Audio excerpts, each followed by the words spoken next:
Evangelho de Lucas, capítulo 18, versículo 35. Quem encontrou, diga amém. Diz assim a palavra do Senhor, minha tradução está na tela.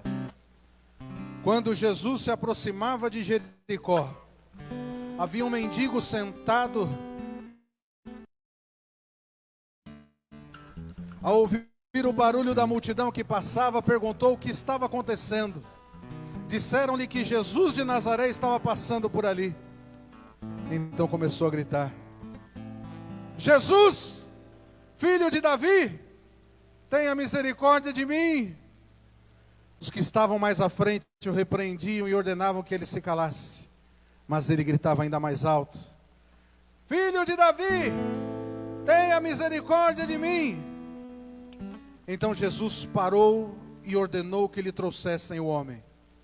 Quando ele se aproximou, Jesus lhe perguntou: o que você quer que eu lhe faça? Senhor, eu quero ver. Respondeu o homem. E Jesus disse: receba a visão. Sua fé o curou. Aleluia. No mesmo instante, o homem passou a enxergar e seguia Jesus louvando a Deus. E todos que presenciaram isso também louvavam a Deus. Aleluia. Olhe para o irmão que está perto de você e diga assim: o que é que você quer? O que é que você quer? Assente-se dando glória em nome de Jesus. Glória a Deus. Meus amados irmãos, este relato maravilhoso daquilo que o nosso rei é capaz de fazer é simplesmente o que o Espírito Santo está perguntando para você hoje. Voltando um pouco no tempo, na semana passada eu preguei e falei sobre a multidão que estava cercando a Jesus, quando Zaqueu, que não podia vê-lo, subiu no alto de uma figueira. E ali Jesus, percebendo a sua ousadia, disse para ele: desce logo, que eu quero passar a noite na sua casa. Este fato aconteceu em Jericó. Aqui o Evangelho relata que Jesus estava se aproximando. Então este fato aconteceu antes de Jesus encontrar-se com Zaqueu. Alguns evangelhos, os 4 evangelhos sinóticos na verdade, relatam este acontecimento. Porém, o Evangelho de Lucas que nós lemos diz que Jesus se aproximava de Jericó. O Evangelho de Mateus, se não estou enganado, diz que Jesus estava saindo de Jericó. Os mais desatentos, os menos estudiosos ou os menos espirituais vão dizer: uma contradição aí. Porque com o Evangelho diz que Jesus estava saindo de Jericó e outro diz que Jesus estava chegando. Vou lhe dar algumas razões para que isso aconteça. Primeiro, os evangelhos sinóticos são chamados assim porque eles são baseados no ponto de vista de cada um dos escritores. Mateus, Marcos e João andavam com Jesus. Lucas era o biógrafo de Paulo e voltou depois para estudar tudo o que tinha aprendido e ver detalhes de todas as situações. Tanto que Lucas é o único que relata o nome daquele homem. É o único que diz que ele não era apenas um mendigo cego, mas ele chamava-se Bartimeu. Para nós sermos mais ao pé da letra e olharmos, Bartimeu era a expressão em hebraico para dizer que ele era filho de Timeu. O que é importante entendermos aqui? Primeiro, Jesus estava se aproximando ou saindo de Jericó? Depende. Porque na época de Jesus, a antiga cidade de Jericó tinha virado ruínas. Era o cumprimento de uma profecia bíblica. Naquele lugar, nada mais após a queda das muralhas subsistiria. Mas houve uma construção posterior, cerca de 20 quilômetros ao oeste de Jerusalém. É a Nova Jericó. Portanto, um dos evangelhos que dizia que Jesus saía de Jericó, referia-se provavelmente à Jericó antiga. E o que dizia que Jesus se aproximava, estava falando da nova Jericó. Por isso a diferença nos relatos, mas de novo, o relato que cada evangelista viu com os seus próprios olhos. E enquanto o evangelho de Marcos diz que eram dois cegos, dois mendigos cegos, Lucas e Mateus, falam de dois, falam de um, sendo que Lucas detalha essa questão do nome que eu disse para você. O que mais aconteceu em Jericó? A antiga Jericó era onde ficava a casa de Raabe, no alto da montanha, no alto da muralha. Raabe é, na linha genealógica de Jesus, uma de suas parentes. Detalhe, que eu já mencionei, mas talvez você não se lembre. Quem já tem mais tempo de igreja sabe. Raabe, que estava na linha sucessória, na linha antecessora de Jesus, era uma prostituta em Jericó. Na linhagem de Jesus tinha uma pessoa com essa profissão. Outra coisa que aconteceu em Jericó: Elias foi arrebatado para o céu ali. Fato relatado em 2 aos Reis, capítulo 2. Ali teve início, segundo o relato de 2 aos Reis, capítulo 2, versos 5 ao 15, a escola de profetas de Elias. Muita coisa aconteceu em Jericó. Aquele homem que estava à beira do caminho, sentado, sem enxergar nada, sem saber o que estava acontecendo, não recebeu da multidão um único indicativo. Não entendia porque o barulho era muito grande. Jesus, ao se aproximar de Jericó, não viu o mendigo. Jesus, ao chegar em Jericó, não foi avisado de que tinha alguém cego precisando de cura. Jesus chegou na cidade cercado por uma multidão barulhenta. E da mesma forma que Bartimeu ouvia as histórias acerca das quedas das muralhas de Jericó,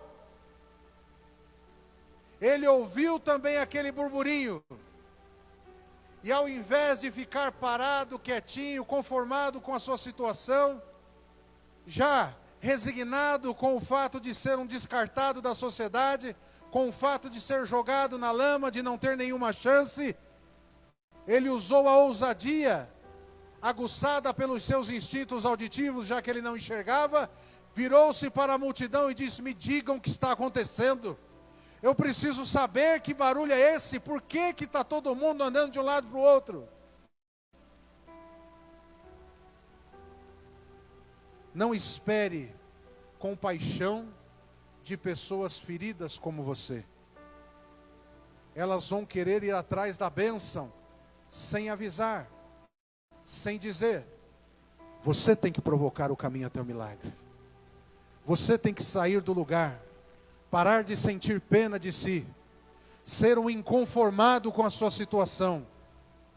Eu não estou dizendo de colocar Deus na parede, de usar o positivismo que é pregado em alguns lugares para determinar ou decretar, porque isso, meus irmãos, é simplesmente ser bobo diante de Deus. O que eu estou dizendo para você é usar da ousadia que o cego usou e dizer: Jesus, tem misericórdia de mim. Ele não disse: Jesus, eu não aceito que o Senhor passe por aí e não me veja. Eu não aceito que o Senhor ande por aí e dê testemunhos a todo mundo e eu não. Eu não aceito que eu continue aqui como um cego. Ele não falou assim. Humilde, manso, porém decidido, ele entendeu que Jesus estava vindo e chamou para provocar o olhar do mestre para ele. Ele perguntou por que tanta gente estava fazendo tanto barulho. E foi só aí que a multidão disse: Jesus de Nazaré está passando. Se ele ficasse calado, meus irmãos, quieto, na dele, se ele ficasse escondido, se ele aceitasse o que as pessoas disseram que ele era, ele não teria movido um dedo, ele não teria nem tomado fôlego,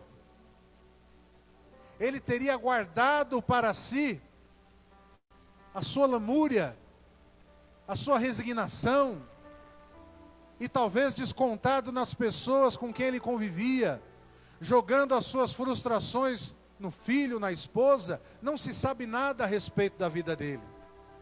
Tome cuidado com algumas pregações. Eu ouvi isso, aliás, de alguém que dirige, é presidente de uma grande igreja. O pastor Zaqueu sabe quem é. Eu ouvi dessa pessoa que ele era filho de um general romano. Você já ouviu isso aí também? Você lembra dessa história? E por ser filho de um general romano, ele sabia que Jesus era filho de Davi, filho de um rei. E aí os dois nobres se entendiam. Meu irmão, a história é muito bonita, mas isso não tem base bíblica nenhuma. Nem Flávio Josefo, um dos maiores historiadores judeus, cita qualquer caso a esse respeito. E olha que ele chegou a escrever nos seus relatos que de fato conheceu discípulos de um homem chamado Jesus, que havia alegadamente sido morto e ressuscitado. Um historiador judeu escreveu isso. Portanto, não seria de se espantar que Bartimeu, sendo o que algumas pregações dizem que ele é, também estivesse relatado em algum lugar. Mas não passa de especulação. É muito bonita a história, mas não tem base bíblica nenhuma. Não sabemos nada a respeito de Bartimeu, exceto o que importa sabermos através das Escrituras Sagradas. Primeiro, um homem cego. Segundo, um mendigo. Por que ele estava mendigando nos arredores de Jericó? Naquela oportunidade, a cidade estava sendo fortificada e estruturada pelo rei Herodes e o seu filho Arquelau.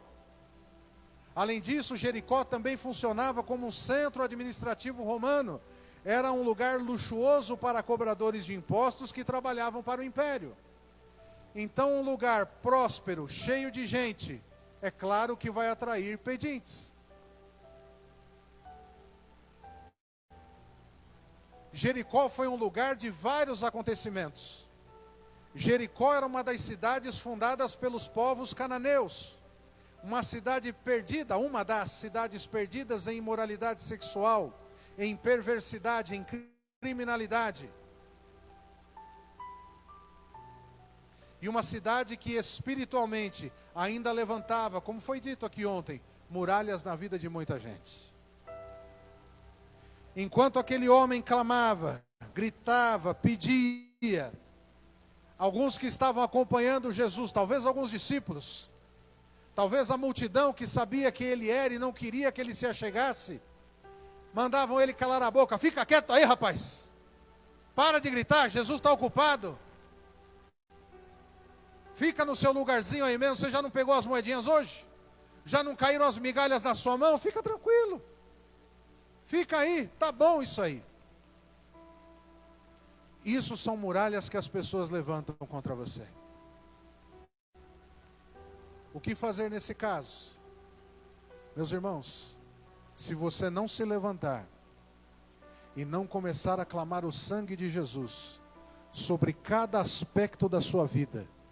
Ah, mas isso é tão pouco, pastor. Se você deixar Jesus de fora, pode aumentar. Se você tem o remédio certo para todas as dores, por que é que você fica esperando piorar para começar a deixar Deus trabalhar? Mandaram ele ficar quieto, ele gritou mais alto. Você precisa entender que quando a dificuldade vem, você investe mais. Ah, pastor, ficou mais difícil. Clama mais, jejua mais, ora mais, busca mais, persevera mais, mas não se conforma com o jeito que está. Numa das chamadas que eu gravei para a gente botar nas redes sociais, que a Ana Gabriele postou, eu digo lá, tá bom do jeito que tá, fica aí desse jeito. Mas você quer mudança, quer transformação, busca o Senhor teu Deus.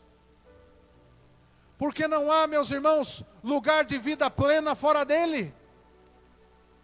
Não há fora de Jesus lugar para uma vida saudável. Porque o mundo, como eu já disse várias vezes aqui, anda em movimentos cíclicos, dizendo o que presta e o que não presta, e na hora que convém, joga você fora. Mas para Deus você é indispensável. Você só precisa se levantar e clamar a Deus. O mundo impede que você ouça a bênção chegando perto de você. Agora olha para quem está do seu lado e diga assim, acorda aí. Jesus está falando. Não perde a bênção por ficar ouvindo barulho. Ouve só Jesus.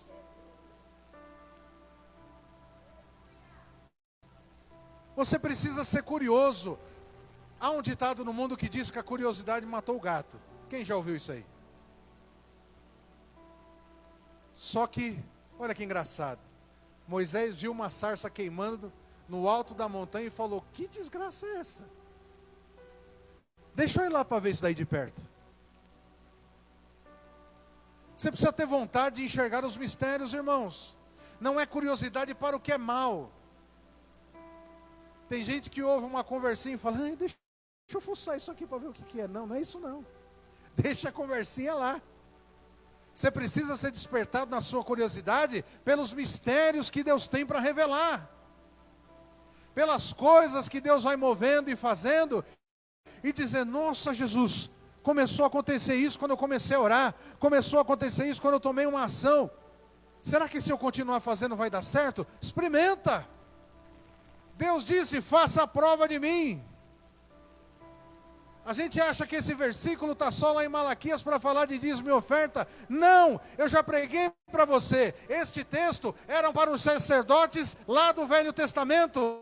Mas num ambiente mais, numa abrangência mais espiritual, Deus está dizendo, para de ficar parado no lugar tentando fazer do seu jeito. E me prova para ver se eu não mudo a história da tua vida.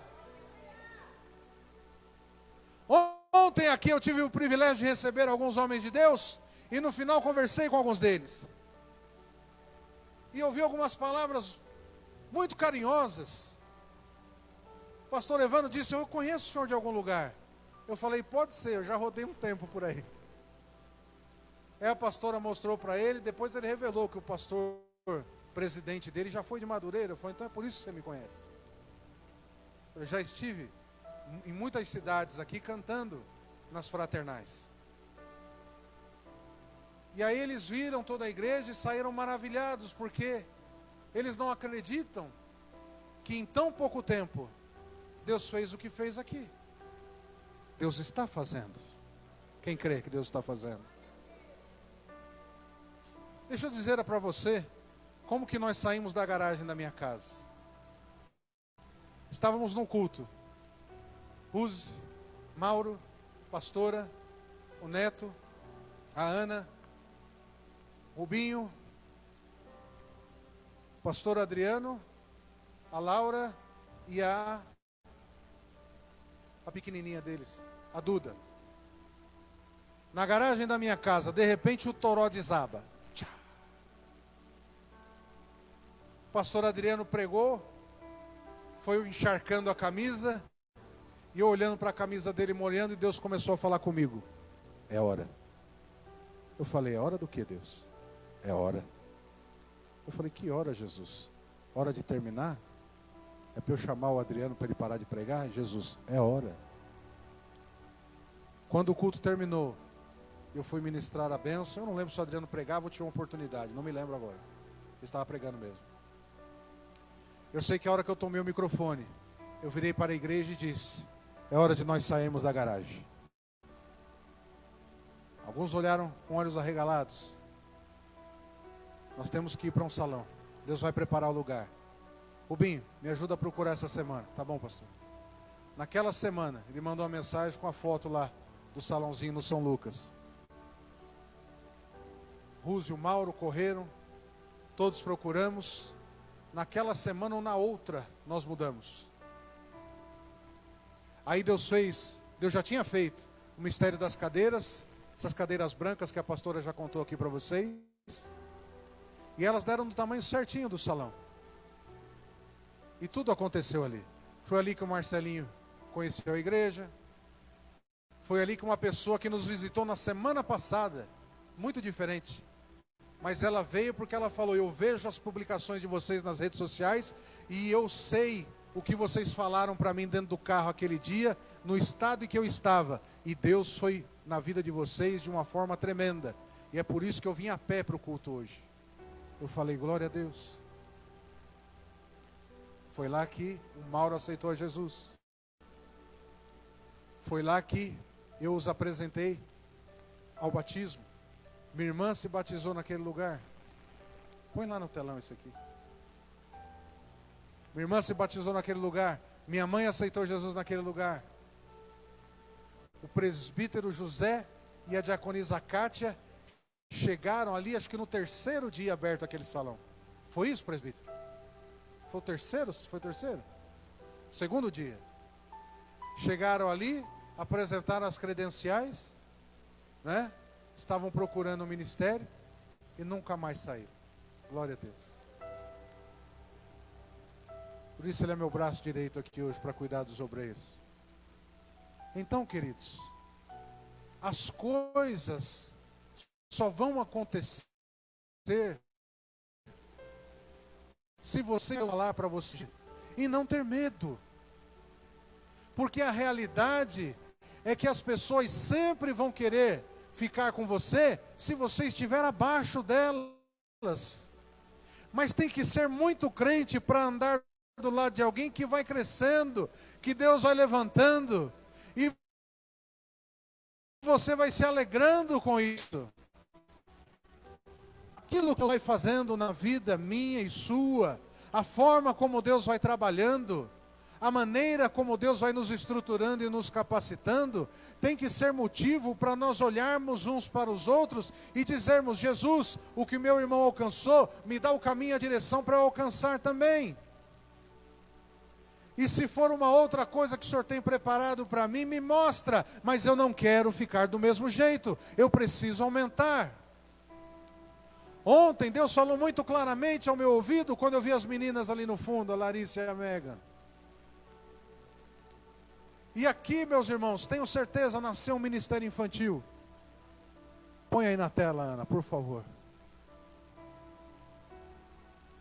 Olha lá, eu não sei se foi nesse dia. Foi nesse dia? Vocês acharam a foto. Foi nesse dia. Começou uma chuva. E aí nós tentamos trazer as coisas para dentro da cobertura da garagem. Mas o pastor Adriano ficou todo encharcado.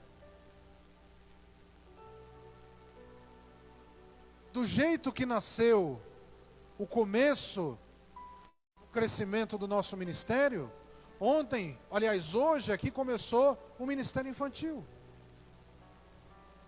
E é assim que Deus vai criando departamentos dentro da igreja. Essas coisas vão nascendo no coração de Deus e Ele vai revelando. E Ele vai trazendo ao nosso conhecimento. E o meu e o seu papel, qual é? Cai para dentro do que Deus está abrindo. E isso é assim, meus amados, dentro do ministério, no trabalho de vocês, no lugar de estudos, nos relacionamentos pessoais, em tudo, Deus está passando perto de você e perguntando: fala para mim o que você quer hoje. Se você não fizer barulho, a multidão tira a sua força. Olha para o teu irmão aí, dá um sorriso para ele e fala assim: grita, fala alto, se manifesta, mas chama a atenção do rei. Milagres acontecem e você não vai saber explicar. e eles virão na proporção em que você desprender os olhos do que você está vendo e olhar para Jesus, que não se discerne pela carne, apenas pelo Espírito. Diga com clareza para Jesus o que você quer. Algumas coisas são óbvias na nossa vida, eu sei. Algumas necessidades são claras.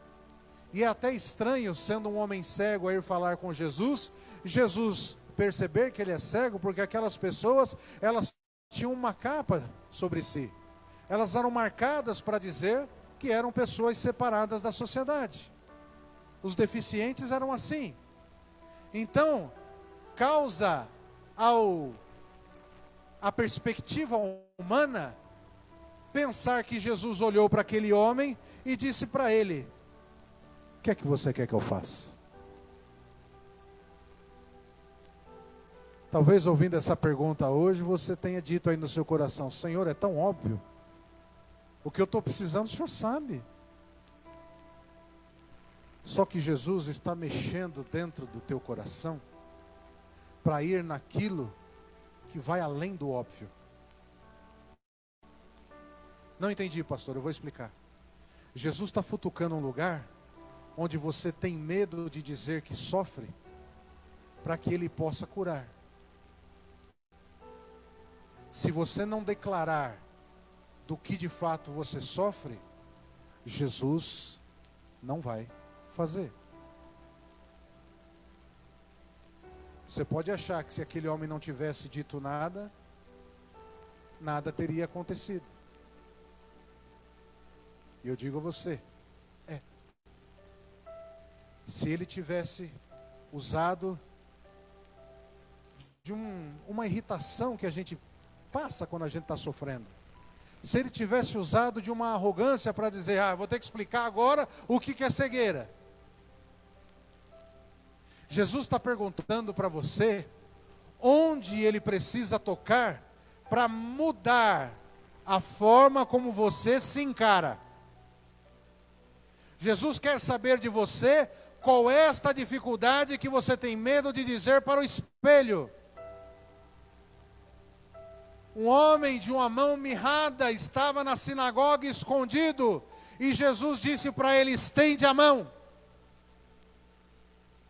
Nenhum deficiente podia entrar na sinagoga. Nenhum tipo de serviço ou adoração a Deus podia ser feito por quem tivesse defeitos no corpo. Por isso aquele homem estava na sinagoga assim, ou assim, ou assim, sei lá. Só que Jesus viu e falou assim: estende a mão aí. Se aquele homem tivesse guardado a sua vergonha, estaria com a mão ressequida até hoje. Mas ele estendeu a mão podre para Jesus. Eu falei aqui de Raabe.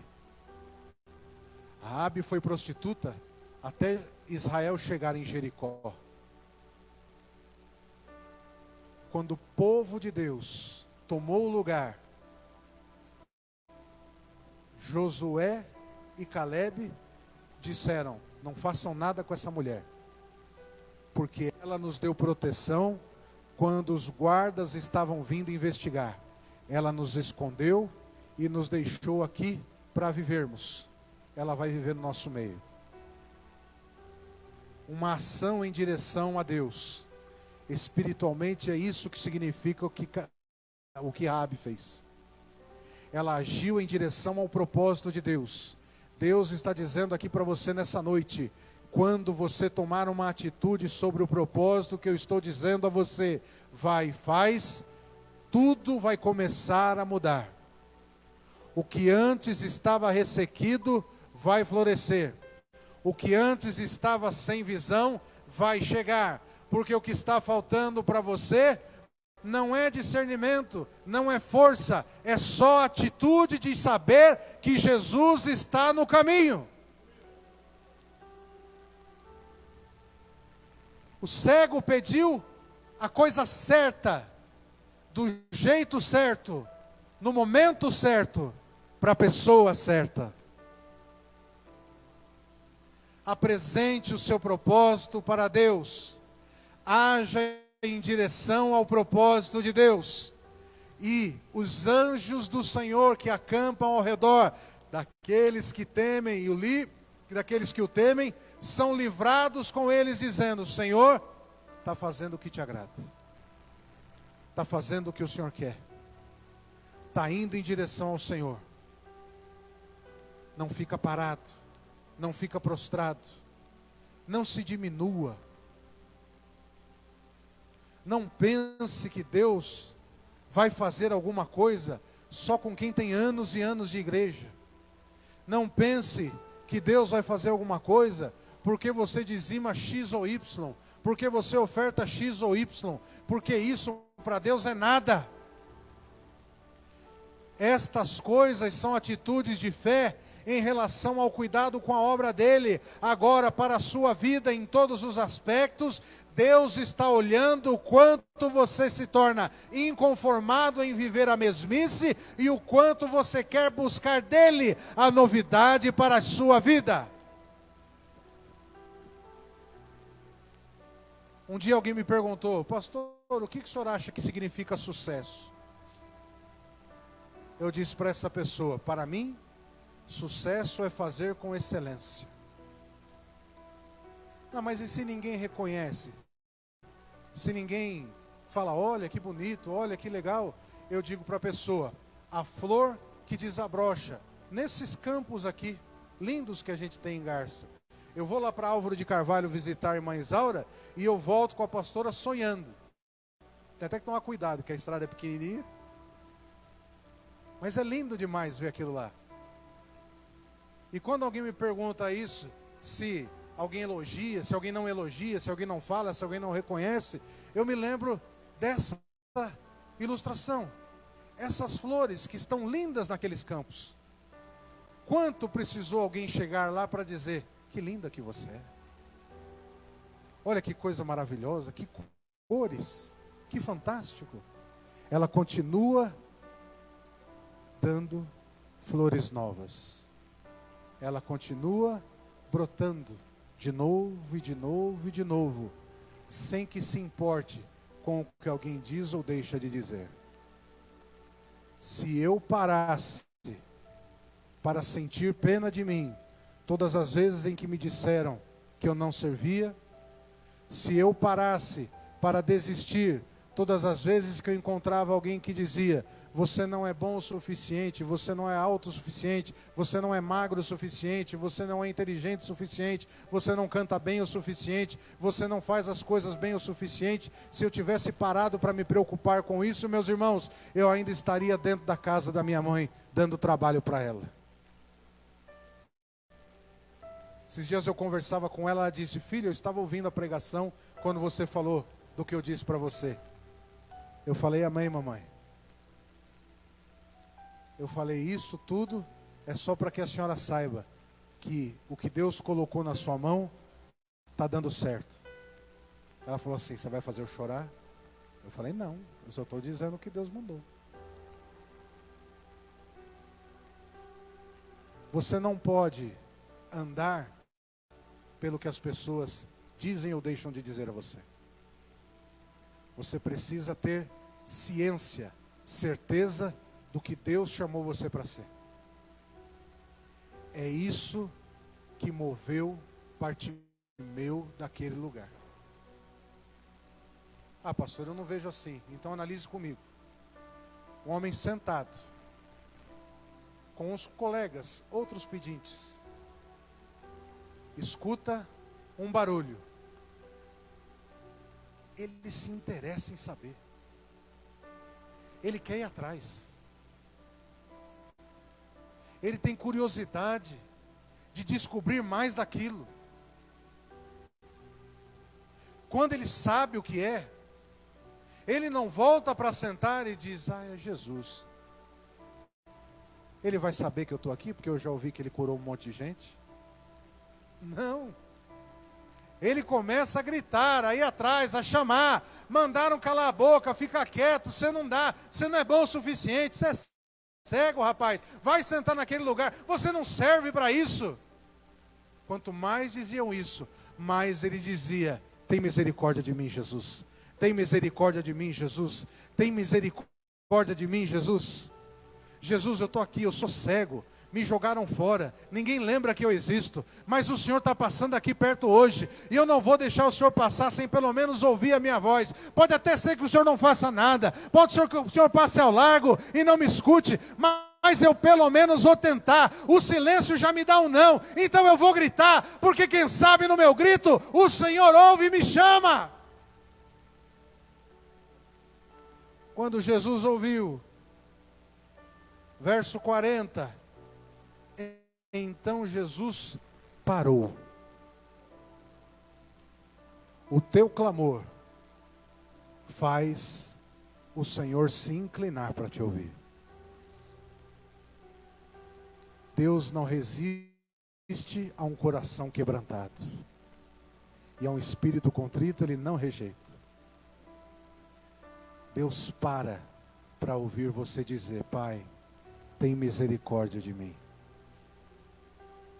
Pensa aí agora nas tuas dores mais agudas, físicas ou espirituais, mentais ou de relacionamento. Talvez você tenha entrado aqui hoje com alguma dessas dores. Eu quero dizer para você que Jesus de Nazaré está neste lugar. Jesus está ouvindo cada batida do teu coração. E o barulho do sangue circulando nas suas veias, porque faz barulho. O sangue passando nas veias faz barulho. Jesus ouve isso. E isso é uma música que o teu corpo está cantando, dizendo: Pai, tudo isso aqui é seu. O Senhor me fez. O Senhor me estruturou para chegar até aqui. E eu não quero ficar deste jeito. Eu quero mais de Ti. Eu quero mais do Senhor. Eu preciso de mais da Tua mão. Eu preciso me agarrar no que o Senhor é. Porque eu sei que é só assim que eu vou perder a vergonha do que eu vivia e passar a ter o óleo de alegria que eu preciso sobre a minha cabeça. Amém? Coloque-se de pé em nome de Jesus.